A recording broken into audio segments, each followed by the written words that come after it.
Συνεχίζουμε τη μελέτη μας στον προφήτη Μιχαία, οπότε ανοίγουμε τη βίβλο μας στον προφήτη Μιχαία, κεφάλαιο 1, εδάφιο 8. Διαβάζουμε: «Για τούτο θα θρηνήσω και θα κλάψω, ξυπόλυτος θα περπατήσω και γυμνός σαν τα τσακάλια θα θρηνήσω.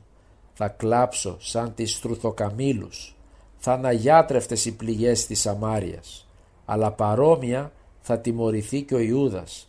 Θα φτάσει καταστροφή ως της Ιερουσαλήμ τις πύλες, όπου ο λαός μου κατοικεί».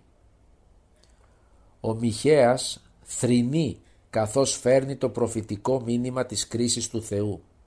Είχαμε πει στην προηγούμενη μελέτη μας πως θα τιμωρηθεί η Σαμάρια, που ήταν η πρωτεύουσα του Βόρειου Βασιλείου. Τώρα μαθαίνουμε πως και η Ιερουσαλήμ, που ήταν η πρωτεύουσα του Νότιου Βασιλείου, πρόκειται να τιμωρηθεί. Ο Μιχαίας θρηνεί για τον λαό που με τις ανομίες του φέρνει πάνω του την κρίση του Κυρίου. Ο προφήτης δεν είναι λοιπόν ένας αδιάφορος αγγελιοφόρος που φέρνει το μήνυμα του Κυρίου, αλλά και ο ίδιος μοιράζεται την στεναχώρια του Θεού.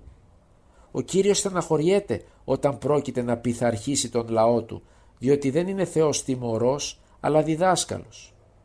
Απ' την άλλη είναι και Θεός δίκαιος που πρέπει να επέμβει όταν η αδικία και η ασέβεια μολύνουν τις ψυχές των ανθρώπων. Την απόρριψη που βιώνει ο Θεός από τον λαό του την βιώνει και ο Μιχαίας, και αυτό δείχνει την στενή σχέση του προφήτη με τον Θεό. Πιο κάτω διαβάζουμε: «Τέτοιες ειδήσεις ας μη φτάσουνε στη Γάθ, συγκρατήστε το κλάμα σας. Κάτοικοι της Βέθ Αφρά, κυλιστείτε στο χώμα, ντροπιασμένοι στην αιχμαλωσία βαδίστε, κάτοικοι της Σαφήρ. Δεν τολμούν να βγουν από την πόλη τους οι κάτοικοι της Σανάν. Θρήνος στην Βέθ Έζελ, δεν είναι τόπος πια εκεί να καταφύγετε. Τρέμουν για τα αγαθά τους τις Μαρόμοι κάτοικοι, γιατί η καταστροφή που στέλνει ο Κύριος έφτασε ως τις πύλες της Ιερουσαλήμ». Οι ειδήσεις που αναφέρεται εδώ στο εδάφιο 10 είναι οι Ασσύριοι που πρόκειται να πολιορκήσουν το Βόρειο Βασίλειο, κάτι που όντως έγινε το 722 π.Χ. και στη συνέχεια θα επιτεθούν και στο Νότιο Βασίλειο, φτάνοντας μέχρι τις πύλες της Ιερουσαλήμ. Οι πόλεις στις οποίες αναφέρεται εδώ ο προφήτης πρόκειται να κατακτηθούν από τον Ασσυριακό στρατό. Ο προφήτης χρησιμοποιεί λογοπαίγνια μεταξύ των ονομάτων των πόλεων και των αναφορών που γίνονται σε αυτές. Στο εδάφιο 10 λέει: «Κάτοικοι της Βέθ Αφρά, κυλιστείτε στο χώμα». Βέθ Αφρά σημαίνει οίκος του χώματος. Οπότε είναι σαν να λέει: κυλιστείτε στο χώμα εσείς οι κάτοικοι του οίκου του χώματος. Δίνει έμφαση έτσι πως η κάθε πόλη έχει στιγματιστεί με θρήνο και αιχμαλωσία.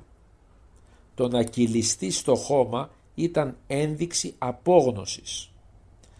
Με όλες τις γύρω πόλεις να πέφτουν κάτω από την ασσυριακή εξουσία, η Ιερουσαλήμ δεν θα μπορεί να θεωρείται πια πρωτεύουσα.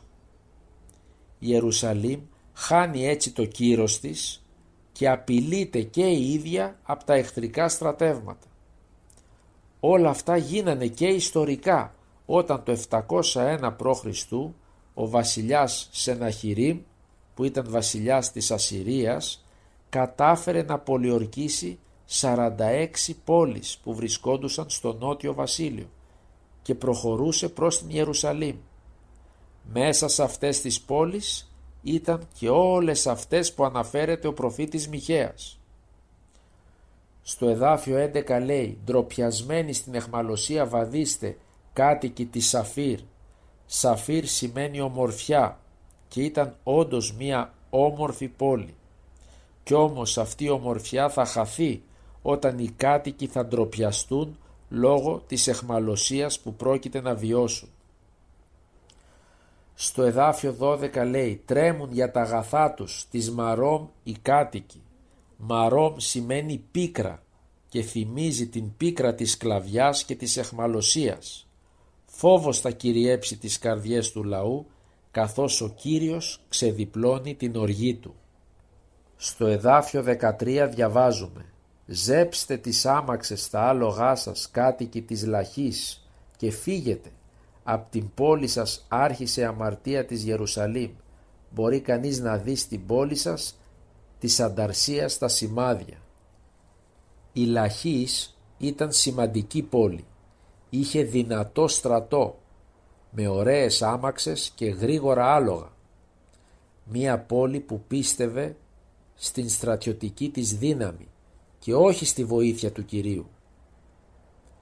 Τώρα δεν είχαν καμία ελπίδα να αντιμετωπίσουν τους Ασσύριους, καθώς έτσι έχει αποφασίσει ο Κύριος.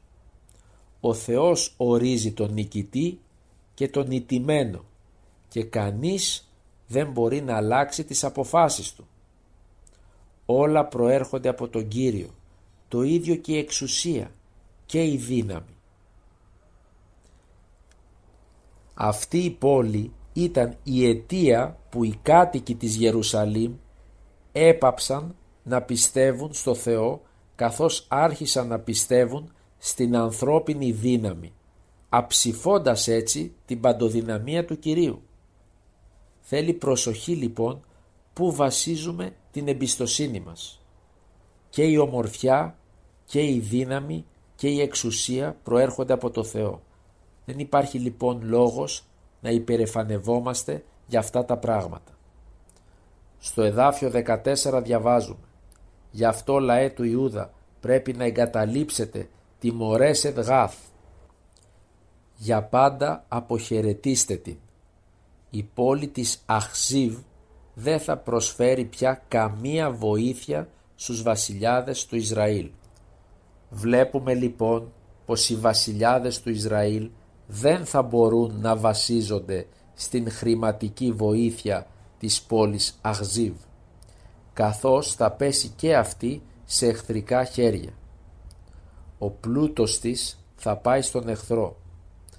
Βλέπουμε λοιπόν πως όλα αυτά που μας κάνουν υπερήφανους, που είναι η ομορφιά, η δύναμη και η εξουσία, αλλά και ο πλούτος, ο Θεός ορίζει σε ποιον θα τα δώσει και με τον ίδιο τρόπο που μπορεί να τα δώσει, μπορεί και να τα πάρει πίσω.